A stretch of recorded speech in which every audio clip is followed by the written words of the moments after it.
जो भी कोचिंग संस्थान है, ऑब्वियस सी बात है कि वो इस तुगलकी फरमान को चैलेंज करेंगे माननीय पटना न्यायालय में, हाई कोर्ट में। और ये जैसे ही माननीय न्यायालय में जाएगा, कुछ नहीं बिहार सरकार अपनी किरकिरी कराने वाली है। जो जिम्मेवार है वो कोचिंग इंस्टीट्यूशंस है, और कोचिंग इंस्टीट्यूशंस को अगर बंद कर दिया जाएगा तो अटेंडेंस बढ़ जाएगा। यही तर्क फिर ये भी लागू होता है कि बिहार में बहुत सारे आवासहीन व्यक्ति हैं, तो यही तर्क लगाया जाए कि के पाठक जी का बंगला और माननीय नीतीश कुमार जी का भी बंगला हटा दिया जाए, क्योंकि बहुत सारे लोग आवासहीन हैं, तो कुछ लोगों की तो आवास की समस्या दूर होगी। शैक्षणिक संस्थानों में उपस्थिति गिर रही है, वो शिक्षा की गुणवत्ता की गिरती हुई स्थिति का एक झलक है। शिक्षक का क्या है? शिक्षक तो अगर आप बिहार में ये अध्यादेश लाएंगे तो जो टैलेंटेड शिक्षक हैं, नौकरी की कमी तो है नहीं, वो यहाँ से पलायन कर लेंगे। तो बिहार में ना उद्योग आपने लगवाया, जो शिक्षण संस्थान है उस पर ताला लगवा रहे हैं। आपके खुद की स्कूल्स और कॉलेजेस में गुणवत्ता जो है वो पूरी तरीके से हाशिए पे है। कितने कॉलेजेस हैं जी बिहार में, आप ही देख लीजिए। आप ही लोग पत्रकार हैं, बिहार के हैं। आप लोगों ने जब करियर स्टार्ट किया होगा तो क्या आपको कभी फील ऐसा नहीं हुआ, महसूस ऐसा नहीं हुआ कि कोई भी बिहार सरकार की कुछ भी तो नीति होती? माननीय नीतीश कुमार जी और इनकी सरकार रियलिटी से कट हो चुकी है। ये लोग डे ड्रीम जिसको कहते हैं ना, कि मतलब कि वो ख्याली पलाव में रह रहे हैं। बिहार के कोचिंग संस्थानों पर 1 सितंबर से सुबह 9 बजे से शाम के 4 बजे तक ताला लटके रहेंगे। ये फरमान है शिक्षा विभाग के अपर मुख्य सचिव के पाठक का। उनका कहना ये है कि कोचिंग संस्थानों की वजह से बिहार के सरकारी स्कूल के बच्चे जो हैं वो नहीं पहुंच पा रहे हैं। वो स्कूल के समय में कोचिंग पढ़ने चले जाते हैं। आपको याद ही है और कि शिक्षा विभाग के अपर मुख्य सचिव तरह तरह के फरमान जो है वो जारी कर रहे हैं। इस विषय पर चर्चा करेंगे। आज हमारे साथ हैं लोजपा रामविलास के नेता राहुल सहाय सर हैं, इनसे जुड़ेंगे, बातचीत करेंगे। ये के पाठक का सर फरमान कि 1 सितंबर से कोचिंग संस्थानों पर ताला लगेगा 9 बजे से 4 बजे तक, कितना सही मानते हैं आप इस चीज़ को? ये पूरी तरीके से तुगलकी फरमान है, इसका कोई औचित्य नहीं है, तर्कहीन आदेश है ये। और पता नहीं किन मापदंडों को लेके के पाठक जी ने ये आदेश दिया है। जो सरकार कह रही है कि जो मुख्य उद्देश्य सरकार का है वो है कि शिक्षण संस्थान, जो सरकारी शैक्षणिक संस्थान है, उसमें गिरती हुई उपस्थिति को अरेस्ट करना। लेकिन उनको ये समझना चाहिए सरकार को, बिहार सरकार को, कि जो बिहार सरकार में शैक्षणिक संस्थानों में उपस्थिति गिर रही है, वो शिक्षा की गुणवत्ता की गिरती हुई स्थिति का एक झलक है। अगर बिहार सरकार को वाकई में अपने स्कूल्स और कॉलेजेस में उपस्थिति बढ़ानी है तो उन्हें अपने स्कूल्स और कॉलेजेस की शिक्षा की गुणवत्ता को बढ़ाना होगा।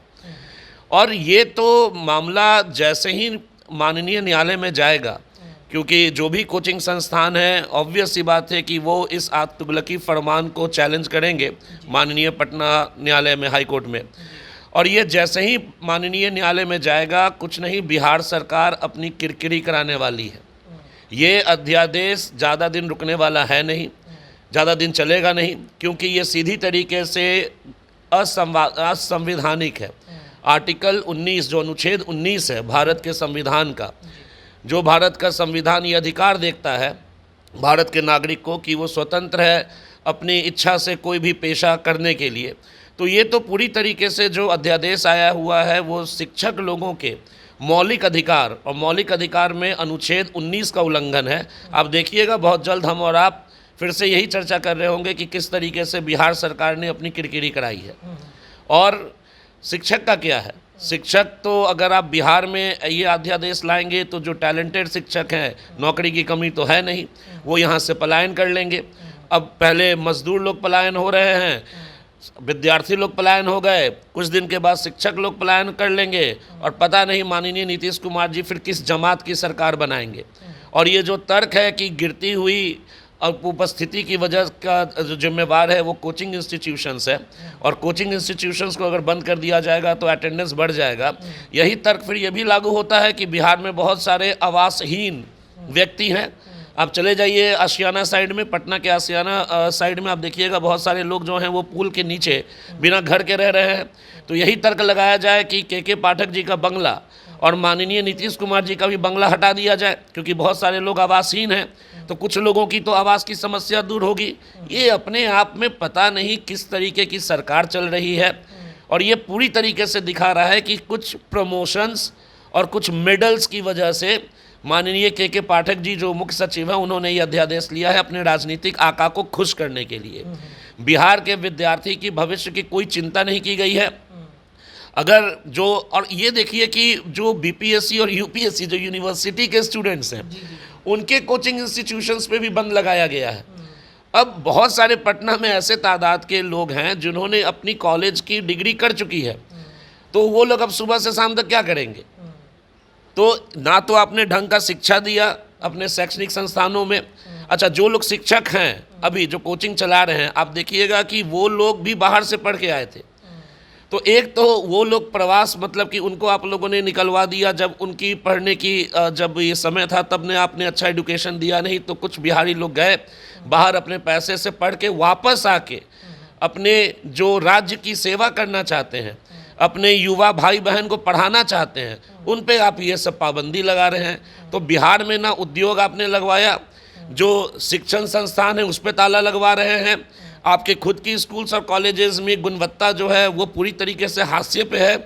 तो पूरी तरीके से ये सरकार चाहती है कि बिहार के युवा अशिक्षित रहे, ताकि इनकी नीतियों का कोई जो है वो क्रिटिसिज्म ना हो पाए। ये अध्यादेश ज़्यादा दिन रुकने वाला, मतलब चलने वाला है नहीं। अच्छा, तरह तरह के फरमान, रोज नए नए फरमान बिहार के सरकारी शिक्षकों के लिए लाया जा रहा है, उसको कैसे देखते हैं आप? ये तो वही बात हो गई ना कि जो गवर्नेंस होता है, गवर्नेंस में नीति का जो प्रेडिक्टेबिलिटी होता है, पॉलिसी स्टेबिलिटी बहुत बड़ी चीज़ होती है। ये किसी भी व्यक्ति से आप पूछिए जिसे गवर्नेंस की समझ है, वो बताएंगे आपको कि पॉलिसी स्टेबिलिटी बहुत बड़ी चीज़ होती है। और यहाँ पे पॉलिसी स्टेबिलिटी तो कुछ है ही नहीं शिक्षा नीति में। बिहार सरकार शिक्षा व्यवस्था को लेके उनका खुद का विज़न क्लियर नहीं है। वो किस तरीके की शिक्षा व्यवस्था बनाना चाहते हैं, ना उनके पास आंकड़े हैं कि हर साल कितने विद्यार्थी स्कूल से पास होके आ रहे हैं कॉलेजेस में। कितने कॉलेजेस हैं जी बिहार में, आप ही देख लीजिए। आप ही लोग पत्रकार हैं, बिहार के हैं, आप लोगों ने जब करियर स्टार्ट किया होगा तो क्या आपको कभी फील ऐसा नहीं हुआ, महसूस ऐसा नहीं हुआ कि कोई भी बिहार सरकार की कुछ भी तो नीति होती जो थोड़ा सा हमें मदद किया जाता?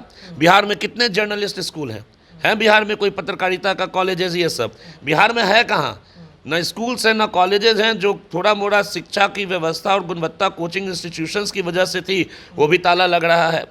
तो मैं बार बार जैसे बोलता हूँ, विनाशकालीन विपरीत बुद्धि माननीय नीतीश कुमार जी और इनकी सरकार रियलिटी से कट हो चुकी है। ये लोग डे ड्रीम जिसको कहते हैं ना, कि मतलब कि वो ख्याली पलाव में रह रहे हैं। ना सरकार का गोल क्लियर है, ना सरकार का विज़न क्लियर है, ना सरकार के पास कोई ठोस नीति है। तो इसीलिए ये सब पॉलिसी में बार बार बदलाव करके सरकार जनता को गुमराह करने की कोशिश कर रही है। और सरकार का पूरा निशाना है कि चुनाव हो जाए, किसी तरीके से चुनाव निकल जाए, फिर 5 साल तक हम लोग इस चीज़ को ठंडे बस्ते में डाले रहेंगे। और कोई ज़्यादा सवाल पूछेगा तो जिस तरीके से भाजपा के कार्यकर्ताओं पे लाठी चलाई गई थी, सरकार उसी चीज़ का इस्तेमाल करेगी। अच्छा, बच्चों की उपस्थिति को लेकर तरह तरह के और भी योजनाएं चल रही हैं। क्या ये उपस्थिति जरूरी है या फिर शिक्षा भी, पढ़ाई लिखाई भी जरूरी है? कई जगह ये देखा गया है कि उपस्थिति तो हो जा रही है शिक्षकों की, लेकिन बच्चे पढ़ नहीं पा रहे हैं, टीचर पढ़ा नहीं पा रहे हैं। आप कोई सामान खरीदते हैं तो पैकेजिंग देखते हैं कि प्रोडक्ट देखते हैं? पैकेजिंग का काम वहीं तक है कि वो आपका ध्यान खींचेगा, लेकिन अंतोगतवा जब आप पैसे देके कोई प्रोडक्ट लेते हैं तो आप प्रोडक्ट की क्वालिटी देखते हैं। उसी तरीके से है शिक्षा। जितने भी नीति जो है अटेंडेंस को बढ़ाने की, चाहे वो मिड डे मील स्कीम हो गया। अच्छा, बिहार में मिड डे मील स्कीम चलता है और मिड डे मील स्कीम की क्या गुणवत्ता है आप देख ही रहे हैं। कितने बार ऐसे रिपोर्ट्स आए हैं कि छपरा में एक बार हुआ था कि मिड डे मील स्कीम खा के जो हमारे बच्चे थे उनकी मौत हो गई। तो जो पहले से नीति है वो तो ठीक से आप चला नहीं पा रहे हैं।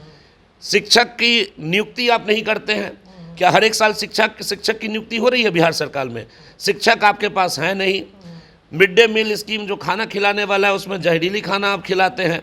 और झूठ मूठ का, बिना मतलब का आप लोगों ने ये फरमान जो है कि बंद रहेगा कोचिंग इंस्टीट्यूट, इसको और लाया गया है। और कहीं ना कहीं से तो हमें ये भी लगता है कि ये करप्शन को प्रमोट करने का साधन है, ये तुगलकी फरमान ला के कहीं ना कहीं सरकार बैक चैनल से कोचिंग इंस्टीट्यूशन वालों से कुछ पैसे लेने की स्थिति में हो कि कुछ चढ़ावा इन पे चढ़े, चुनाव का कुछ फंडिंग हो, तब जाके ये अध्यादेश खत्म हो। तो ये पूरी तरीके से करप्शन को बढ़ाना और बिहार के बच्चों के भविष्य के साथ खिलवाड़ वाली नीति है। तो किस तरीके से राहुल सहाय जो लोजपा रामविलास के नेता हैं, उन्होंने जो फरमान के पाठक के द्वारा जारी किया गया है कोचिंग इंस्टीट्यूट को लेकर, बच्चों की उपस्थिति को लेकर, उन्होंने अपनी राय रखी है। आप भी अपनी राय कमेंट सेक्शन में रख सकते हैं। देखते रहिए हमारे चैनल द बिहार टॉप। तमाम खबरें लगातार हम आपको दिखाते रहेंगे। बहुत बहुत धन्यवाद।